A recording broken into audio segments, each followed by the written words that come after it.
নমস্কার, সকলকে স্বাগত জানিয়ে আমরা আজকের এই অনুষ্ঠান শুরু করছি।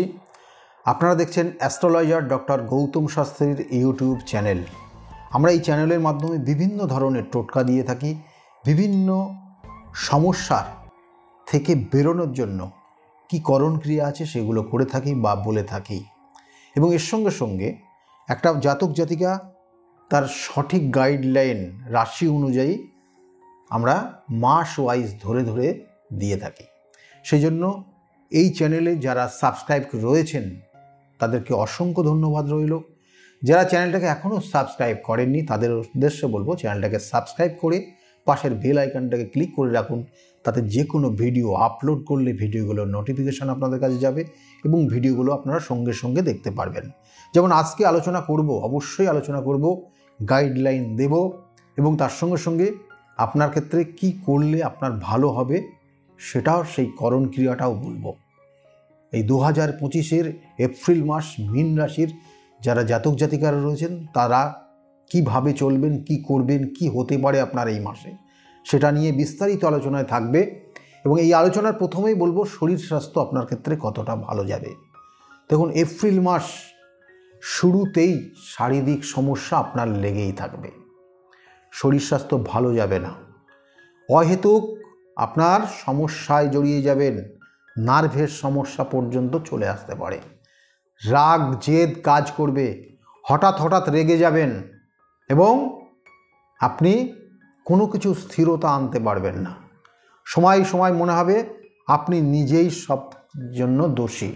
তাহলে এই জায়গাগুলো কিন্তু মীন রাশির জাতক জাতিকাদের আগামী এপ্রিল মাস সেটার কানেকশান পাচ্ছে। এই এপ্রিল মাস মায়ের শরীর স্বাস্থ্যের দিকে নজর দেবেন, কারণ 29শে মার্চ মাস থেকে শনি সে ট্রানজিট করে আপনার শনির 7.5 এখন মিডিল ফেজ আপনি কানেক্টেড হয়ে গেছেন। সেই জন্য মানসিক দুশ্চিন্তা, ডিপ্রেশন, হতাশা, হওয়া কাজে বাধা, অপমানিত হয়ে যাওয়া, আইনি সমস্যায় জড়িয়ে যাওয়া, এই জায়গাগুলো চলবে, অর্থহানি হয়ে যাওয়া, এগুলো চলবে আপনার। এবং এই সময় মায়ের শরীরের দিকে নজর দেবেন, নিজের শরীর স্বাস্থ্য অবশ্যই খেয়াল রাখবেন এবং এর জন্য ডাক্তারি পরামর্শ নেবেন যদি কোনো সমস্যা দেখেন। মকর রাশির জাতক জাতিকাদের বাবার শরীর স্বাস্থ্য কিন্তু ভালো যাবে না, কারণ বাবার শরীর স্বাস্থ্যের ক্ষেত্রেও কিন্তু কিছু সমস্যার ইঙ্গিত রয়েছে। খুব কেয়ারফুলি চলবেন যারা মীন রাশির জাতক জাতিকার, তাদের জন্য বলছি, কারণ এটা মীন রাশির জাতক জাতিকাদের নিয়েই আলোচনা। এবং এই মীন রাশির জাতক জাতিকাদের আর একটা জায়গা বিশেষ করে রয়েছে অর্থ প্রাপ্তি।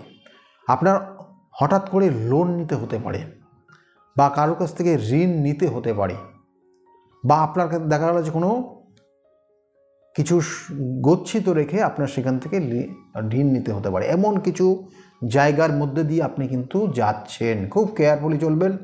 খরচের জায়গা কমানোর চেষ্টা করুন মীন রাশির জাতক জাতিকাদের ক্ষেত্রে। যারা চাকরি করছেন, সরকারি হতে পারে, বেসরকারি হতে পারে, কর্ম পরিবর্তন হয়ে যাবে, হঠাৎ কর্ম পরিবর্তন হবে, দায়িত্ব বাড়িয়ে দেবে, ইমিডিয়েট বস আপনাকে সাপোর্ট করবে না, কোনো সময় যে কাজটা করেননি তার দায়ভার আপনার উপর চাপিয়ে দেবে, যেটা আপনাকে করতে বলবে সেটা দেখা গেলো ভুল, তার অর্ডার, অর্থাৎ সে যেটা বলেছে সেটাই ভুল ছিল কিন্তু আপনি করে দিয়েছেন, আপনাকে দোষারোপ করবে। তাহলে এই জায়গাগুলোর মধ্যে দিয়ে মীন রাশি কিন্তু আগামী দিনে চলবে এবং বিশেষ করে এপ্রিল মাস খুব কেয়ারফুলি চলতে হবে। ব্যবসা বাণিজ্য যারা করছেন, ব্যবসার ক্ষেত্রে কিন্তু আপনি দেখবেন যে উৎসাহ নিয়ে যা ব্যবসাটা করছিলেন সেই উৎসাহটা আপনার মধ্যে কমে যাবে, সিদ্ধান্ত ভুল হয়ে যাবে, কোনো সময় আপনি যে ইনভেস্ট করছেন আপনার ইনভেস্ট ফরফিট হয়ে যেতে পারে। সতর্ক থাকবেন এবং আপনার জন্মছক কানেকশান অনুযায়ী চলার চেষ্টা করবেন। এবং এর সঙ্গে সঙ্গে বলবো, মীন রাশির যারা জাতক জাতিকারা রয়েছেন তাদের দাম্পত্য জীবনের ক্ষেত্রে ভুল বোঝাবুঝির জায়গা আরও বেশি পরিমাণ তৈরি হবে এবং এই সময় আপনাদের দুজনের মধ্যে ডিটাচমেন্ট পর্যন্ত হয়ে যেতে পারে, একই ছাদের নিচে থাকতে পারবেন না। যারা মীন রাশির জাতক জাতিকারা তাদের জন্য বলছি, এই এপ্রিল মাস বিশেষ করে এপ্রিল মাস মীন রাশির জাতক জাতিকাদের যারা স্টুডেন্ট রয়েছে পড়াশোনার ক্ষেত্রে অমনোযোগী তৈরি হবে, মোবাইলের প্রতি বেশি আসক্ত হয়ে যাবে, ইলেকট্রনিক ডিভাইস সব সময় তার ওপরই চোখ রাখবে এবং তার কারণে চোখের 12টা বাজবে। তাহলে এই জিনিসগুলো কিন্তু মীন রাশির জাতক জাতিকাদের রয়েছে বলেই আমি বারবার এগুলো একটু সতর্ক করার চেষ্টা করছি, বিশেষ করে স্টুডেন্টদের। এবং এর সঙ্গে সঙ্গে মীন রাশির যারা জাতক জাতিকারা রয়েছেন, যাদের প্রেমিক প্রেমিকা রয়েছেন, তাদের জন্য কিন্তু খুব কেয়ারফুলি চলবেন, কারণ আপনার রাশির সাপেক্ষে পঞ্চমভাবে মঙ্গল অবস্থান করছে এবং সেই মঙ্গল নিচস্থ মঙ্গল, এবং এই পঞ্চমভাবে মঙ্গল আপনার দ্বিতীয়পতি এবং এই পঞ্চম ভাবের মঙ্গল আপনার ভাগ্যপতি। সেই নিচস্থ হয়ে যাওয়ার জন্য কিছু কিছু ভাগ্য বিড়ম্বনা তৈরি করতে পারে, ভাগ্যের সমস্যা আনতে পারে, এবং আপনার যে রিলেশান সেই রিলেশানের জায়গাও কিন্তু একটু মনোমালিন্যর জায়গা তৈরি হবে, কারণ আপনি আপনার মধ্যে স্থিরতা না থাকার জন্য হঠকারী কোনো সিদ্ধান্ত নেবেন, ভুল বুঝবেন এবং তার জন্য আপনাদের মধ্যে ডিটাচমেন্ট তৈরি হবে। তাহলে এটার কানেকশান রয়েছে যারা মীন রাশির জাতক জাতিকারা, তাদের জন্য বললাম। যারা চাকরির জন্য চেষ্টা করছেন মীন রাশি, অবশ্যই চেষ্টা করতে হবে। যদি আপনার জন্মছকে শনি গ্রহটা ভালো জায়গায় থাকে তাহলে অবশ্যই কর্মযোগও আপনার আসতে পারে। মীন রাশির জাতক জাতিকাদের ভ্রমণের ক্ষেত্রে বাইরে বিদেশ পর্যন্ত যেতে পারেন। কর্মসূত্রে আপনি যদি খুব দূরবর্তী জায়গায় চলে যান আপনার ক্ষেত্রে ভালো হবে। এবং এর সঙ্গে সঙ্গে মীন রাশির যারা জাতক জাতিকারা রয়েছেন তাদের যে কানেকশানগুলো পাচ্ছে, বিশেষ করে দাম্পত্য জীবন বললাম, প্রেমিক প্রেমিকাদের মধ্যে বললাম, সম্পত্তি কেনার ক্ষেত্রে একটা শুভ যোগ রয়েছে। সম্পত্তি আপনি কিনতে পারেন এবং সেটা 15 তারিখ থেকে 30 তারিখ পর্যন্ত, এই যে মাঝের যে সময়টা রয়েছে এই সময়ে কিছু সম্পত্তির যোগ আপনার রয়েছে। এবং এর সঙ্গে সঙ্গে শত্রু কিন্তু আপনার আশেপাশে চারিদিকে ছড়িয়ে গেছে। শত্রু আপনাকে আপনার সামনে দেখবেন খুব প্রশংসা করবে, কিন্তু আপনার বিপক্ষে কিন্তু প্রচণ্ড শত্রুতা করবে তারা। সেক্ষেত্রে খুব সতর্ক থাকবেন, সতর্কভাবে কথা বলবেন। আপনার একটু বেহিসাবি কথা আপনাকে কিন্তু পরবর্তী টাইমে সমস্যায় ফেলে দিতে পারে। যারা মীন রাশির জাতক জাতিকারা তাদের জন্য বললাম। এবং মীন রাশির জাতক জাতিকাদের সন্তান নেওয়ার ক্ষেত্রে কিন্তু শুভযোগ কানেকশান পাচ্ছে।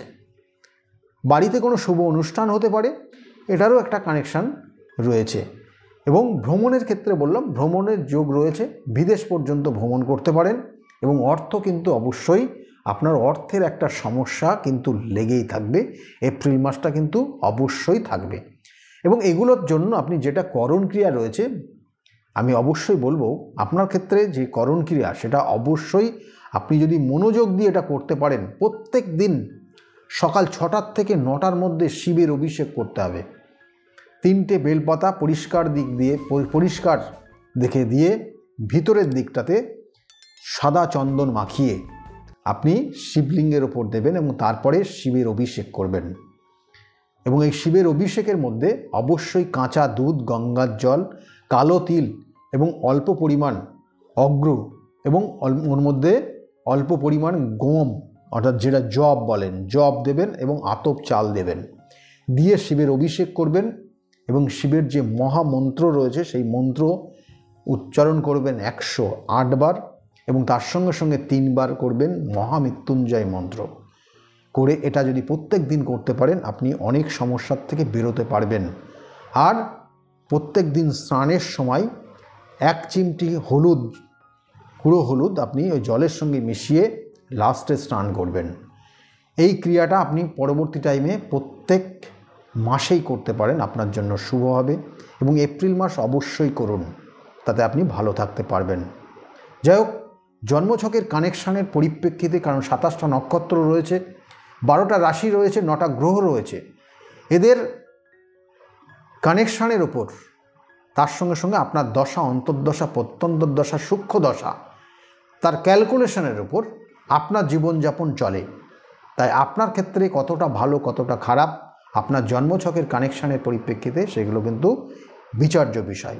সেই জন্য কখনো কখনো দেখবেন একটা জাতক জাতিকার হওয়া কাজে বাধা হচ্ছে না, পাওয়া জিনিস পাচ্ছে না, যে কাজটা করেনি তার দায়ভার চাপিয়ে দিচ্ছে, অকারণে বদনাম দিচ্ছে, অকারণে অপমানিত হতে হচ্ছে, শারীরিক সমস্যায় ভুগছে। আর শুভ কাজ বাড়িতে হচ্ছে না। এর জন্য কিন্তু উপযুক্ত প্রতিকার প্রতিবিধান রয়েছে। সেই প্রতিকার প্রতিবিধান এবং গাইডলাইন আমি বারবার বলে থাকি যে প্রতিকার প্রতিবিধান এবং সঠিক গাইডলাইন আপনার জীবনকে পরিবর্তন করতে পারে।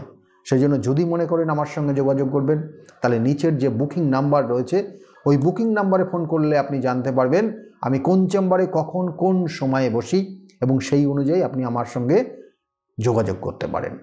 সকলে ভালো থাকবেন। আগামী দিনগুলো প্রত্যেকের খুব শুভ হোক, এই শুভকামনা জানাই।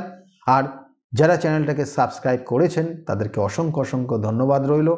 যারা চ্যানেলটাকে সাবস্ক্রাইব করেননি তাদের উদ্দেশ্যে বলবো চ্যানেলটাকে সাবস্ক্রাইব করুন, এবং আজকের এই প্রোগ্রামটা যদি ভালো লাগে তাহলে অবশ্যই লাইক এবং শেয়ার করতে ভুলবেন না। সকলেই খুব ভালো থাকবেন। নমস্কার।